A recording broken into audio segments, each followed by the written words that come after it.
kõigile ja mul on tõesti hea meel näha, et siin ei ole mitte ainult patsiente ja patsientide lähedasi, aga ka tõesti meie õdesid, kolleege, et räägin siis hea meelega tõesti teile sellisest võib-olla fookusest siis sellisest teemast nagu kõrge kolesterool.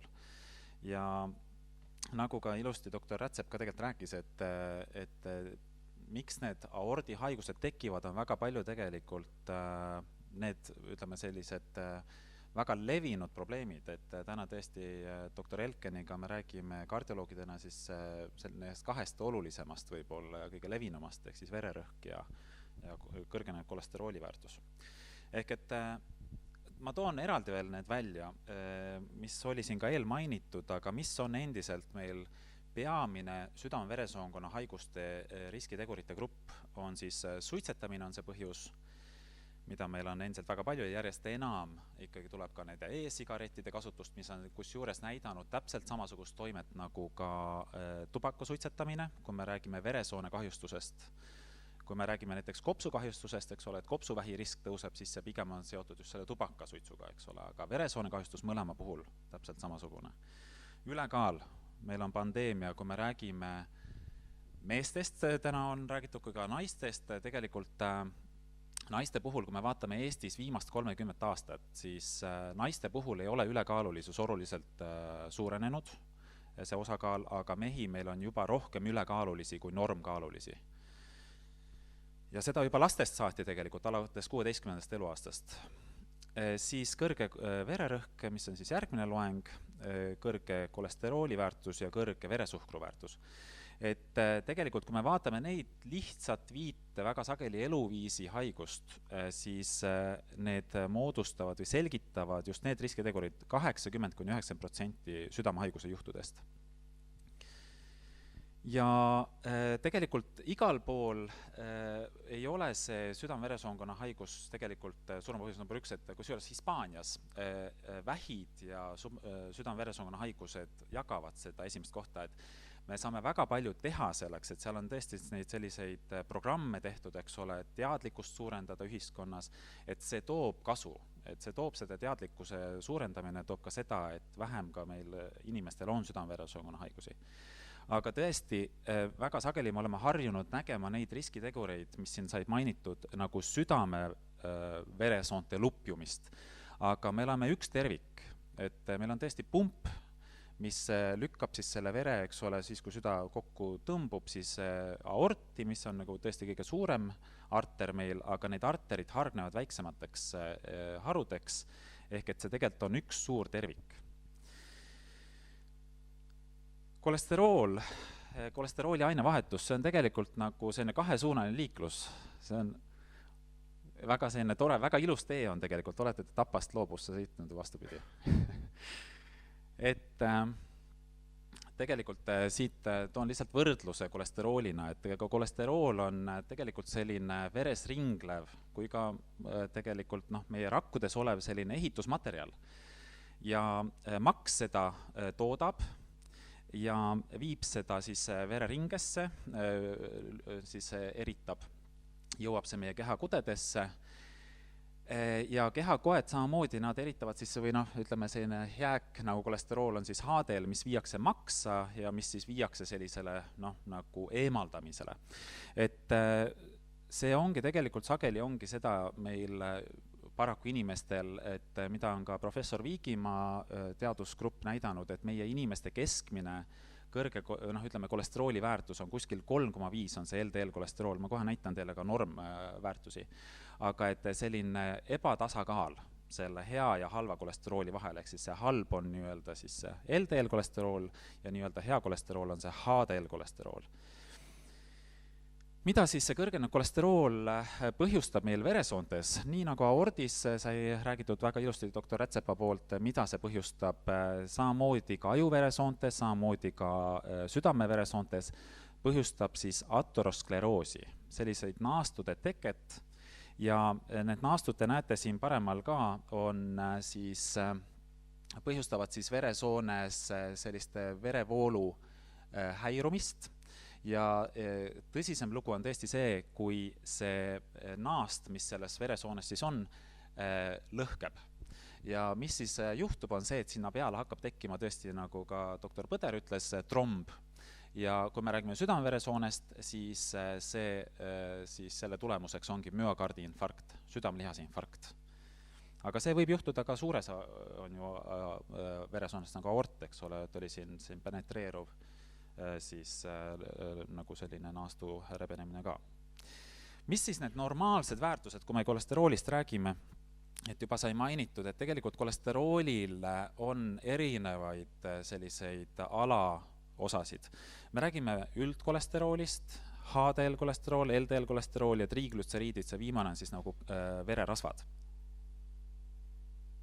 Siin on välja toodud ka need normid ja tähtis on seda mõista meie kõigi jaoks, et need on terve inimese normaalsed väärtused. Kui aga meil inimesel on siis südame-veresoonkonna haigus juba, siis tegelikult need normid on hoopis muud. Nii et toon siit näite terviseportaalist. Need on minu enda näitajad. Et erinevad siis kolesterooli osad ja te näete siin, et kõik on ilusti rohelises. Aga kui te lähete ka enda andmeid vaatama, väga soovitan, et te vaatate enda andmeid täna.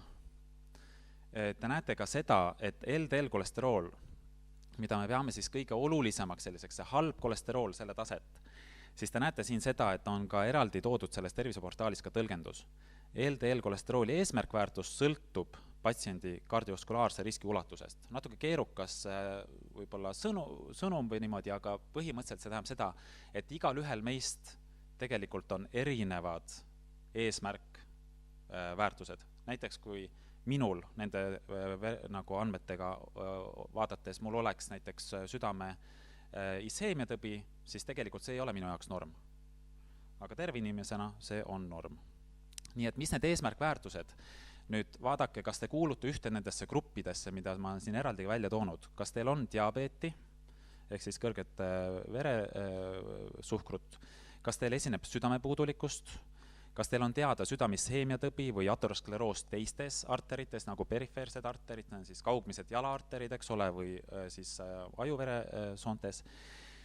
Ja võib-olla kõige raskem juht on tegelikult see, ja neid haigeid meil ei ole vähe, kellel esineb siis mitmes veresoonkonna osas ateroskleroosi, et näiteks on alajäsemete verevarustuse häired kui ka siis südamisheemiatõbi.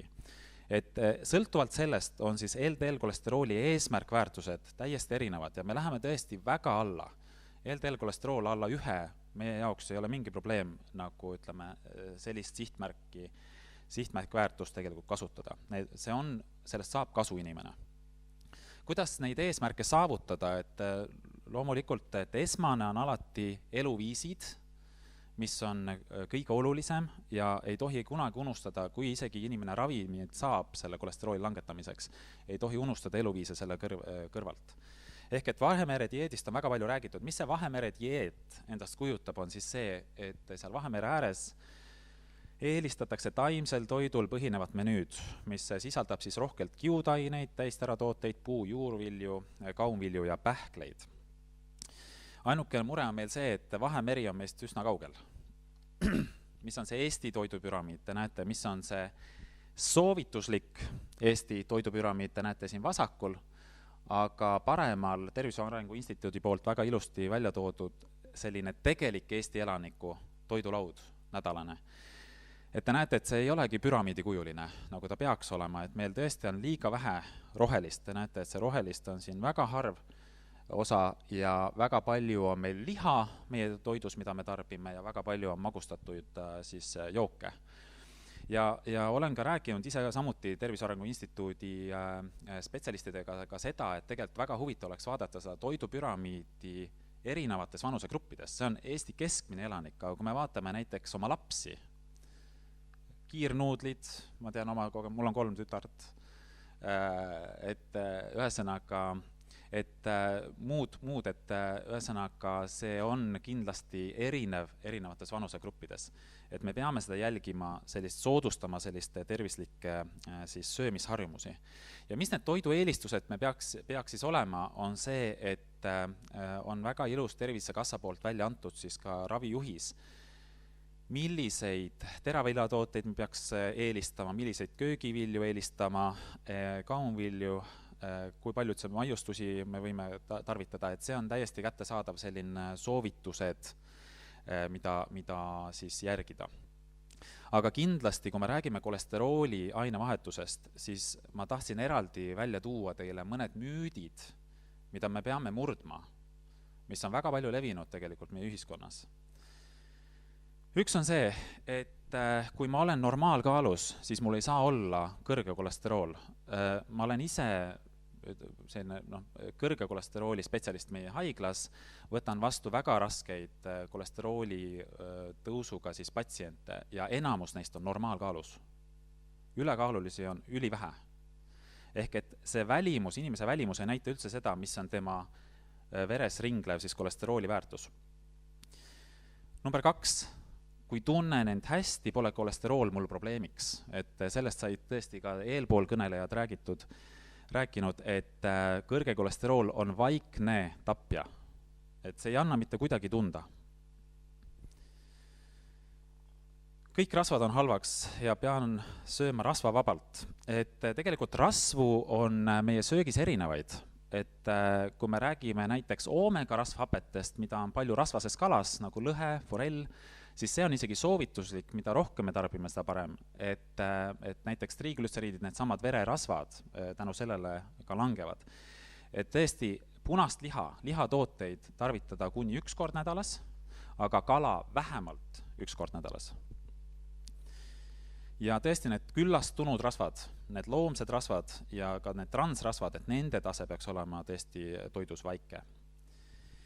Ja väga levinud müüt, ma tõin need erinevad kolesterooli osad, eks ole, üldkolesterool, HDL, ehk siis see heade kolesterool ja LDL kolesterool, ehk siis see halb kolesterool. Müüt see, et mul on kõrge see hea kolesterooli osa, aga siis ma olen selle kõrge halva kolesterooli osa suhtes, LDL kolesterooli suhtes mureta. See tegelikult nii ei ole. Et LDL kolesterool sõltumata HDL kolesterooli tasemest tegelikult kahjustab meie veresooni ja ta kuidagi ei tasanda ära see hea kolesterooli kõrgem tase nüüd seda, et see LDL kolesterool on ka kõrgenenud. Me puutume arstidena väga palju kokku müütidega, mis on seotud kolesterooli langetava raviga, et tõesti aordihaiged enamus saavad statiinravi ja neid müüte, seda nagu vastuolulisusi on meie patsientide poolt väga palju, et patsiendid väga ei taha seda ravi alustada, et nad ei tunne, et nad peaks seda kasutama, et on palju kõrvaltoimeid, nagu ma tõin siia välja, ka see on ühe toidulisandeid müüva siis veebilehe lihtsalt üks selline kuvatõmmis. Et kolesterooli alandavatel ravimitel on rohkelt kõrvaltoimeid. Et ma tahaksin mõned müüdid murda ka kolesterooli langetava ravi osas. Esimene, et kui ma alustasin statiinravi, siis ma võin dieeti ignoreerida. Võin oma dieeti edasi tarbida nii, nagu ma olen tarbinud, palju rasvasid, et see ravi kuidagi siis seda lihtsalt hoiab kontrolli all. Et kindlasti ravimid ei asenda elustiili, et vaid toetavad seda. Teiseks, looduslikud toidulisandid asendavad statiine. Väga palju räägitakse sellest punasest riisist, punase riisi ekstraktist, et ikka kuidagi, kas kuidagi looduslikult ikkagi ei saaks seda kolesterooli langetada. On näidatud põhimõtteliselt see punane riis, ta omab tõesti sarnast sellist keemilist struktuuri siis statiinidega, aga tegelikult pole mitte ühtegi elulemusuuringut, see on selline jälgimisuuringut, mis on nende statiinidega näidatud, et nad parandaksid kuidagi patsiendi elukestust või ütleme haigestumust ka südame-veresoonkonna haigustesse. Ei asenda. Ja viimane, et statiinidel on rohkelt kõrvaltoimeid. Et kõrvaltoimed on olemas statiinidel, peamiselt lihasvalu, kui me räägime maksanäitajate tõus, aga on mitmed uuringud näidanud seda, et mitmed nendest kõrvaltoimetest, kui me räägime just eriti see kõige sagedasem kaebus ongi see lihasvalu, et see tegelikult on seotud selle patsiendi ootusest kõrvaltoimete suhtes. Mitte see, et tal reaalselt need tekivad. Nii et kui me annaksime patsiendile lihtsalt ühe soolatableti, öeldes, et see on statiin, siis tegelikult tal tekivad täpselt samasugused kõrvaltoimed nagu reaalse ravimiga. Et patsient meil loeb väga põhjalikult, tegelikult on hea, et meil patsiendid loevad neid infolehti, aga vahel see toob ka kahju. Siiski viimane, et võtan kolesterooli langetavat ravi kuurina. Sellist asja ei ole, et kolesterooli langetav ravi on eluaegne ravi ja mida me oleme siin ka doktor Põdraga nagu arutanud, on see, et näiteks, et kui meil veresoonte kirurgid teevad väga põhjaliku, väga suure operatsiooni, siis see ei asenda seda tablettravi, see tulemus ikkagi püsib sellel patsiendil, kellel on see väga suur operatsioon, see kõhu aordi aneurüsmi operatsioon tehtud, et ilma selleta, kui me neid ravimeid edasi ei tarvita, nii nagu siis arsti poolt määratud. See ei ole kuurina võetav nagu selline haigusseisund. Nüüd tõesti sai mainitud ka doktor Rätsapa poolt, et on teatud sellised pärilikud seisundid, mis võivad aordihaigusi põhjustada, aga on ka kolesterooli tõstev selline pärilik haigus nagu perekondlik hüperkolesteroleemia, ehk siis perekondlik kõrge kolesterool. Ja viimane müüt minu poolt on see, et kõrge kolesterool on vaid täiskasvanute probleem, et see ei pea paika, et tegelikult me näeme päris palju inimesi, need on umbes 170 meie hulgast, kellel on geenimutatsioon. See on kõige sagedasem geenimutatsioon, mis üldse meil elanikkonnas on, mis kandub edasi 50% tõenäosusega pooltele meie järglastest, juhul kui meil see mutatsioon siis on. Ja nendel lastel, kellel on see geenihäire, see avaldub juba lapsepõlvest, see kõrge kolesterool, lihtsalt me pole seda mõõtnud. Ja mul endal on samamoodi patsiente juba, kelle lapsed 8-aastasest alates juba hakkavad statiine või muid kolesterooli langetavaid ravimeid tarvitama. Ja miks see on nii, et me peaksime juba lapseeast ravima, on see, et 40. eluaastaks sageli nendel on juba tekkinud südamelise infarkt või aordihaigus. Et me ennetame enne, kui see on päriselt juhtunud. Ja siin on tõenäoliselt selle seisundi kõige tuntum patsient, Mona Lisa da Vinci, kellel, kui vaadata lähemalt, on sellised kolesterooli ladestused, arvatakse, et on kolesterooli ladestused. Enamasti ta ei ole küll silmanurgas, et on pigem me otsime neid ladestusi kõõluste piirkondadest, kas küünarnukkidelt, sõrmenukkidelt, siit põlvepiirkonnast, Achilleuse kõõluse piirkonnast. Ja siin käe peal samamoodi on selline, arvatakse, et selline muutus, mis viitab siis sellele kõrgele kolesteroolile. Tema Mona Lisa suri 30. eluaastates. Ja viimaseks on täiesti uus selline näitaja, me rääkisime nendest traditsioonilistest, nendest tavalistest kolesterooli näitajatest, aga on ka uus marker nagu lipoproteiin A. Kui te lähete oma arsti juurde, paluge, kui teil ei ole siiamaani seda mõõdetud, paluge, et ta teil määrab seda analüüsi. See on samamoodi veelgi nagu tegelikult rohkem ateroskleroosi põhjustav molekul, kui see LDL kolesterool on. Ta on 6 korda agressiivsema kuluga tegelikult, ütleme see ateroskleroos kui puhtalt LDL-ist tingitud ateroskleroos. Et uudne marker, mida perearstid saavad samamoodi määrata. Ehk et viimaseks slaidiks, ravi eesmärgid, meil ei ole ainult tõesti, me räägime täna, nagu doktor Elken räägib siin vererõhust, mina räägin siis kolesteroolist, aga me ei tohi ära unustada neid elustiile meie haigete puhul, et me ravime neid haigeid ka tablettraviga, aga suitsetamisega tuleb tegeleda söömisega, füüsilise aktiivsusega ja kehakaaluga. Nii et, daamid ja härrad, suur tänu teie tähelepanu eest ja ma soovin teile kõigile aktiivseid ja terveid eluaastaid. Aitäh!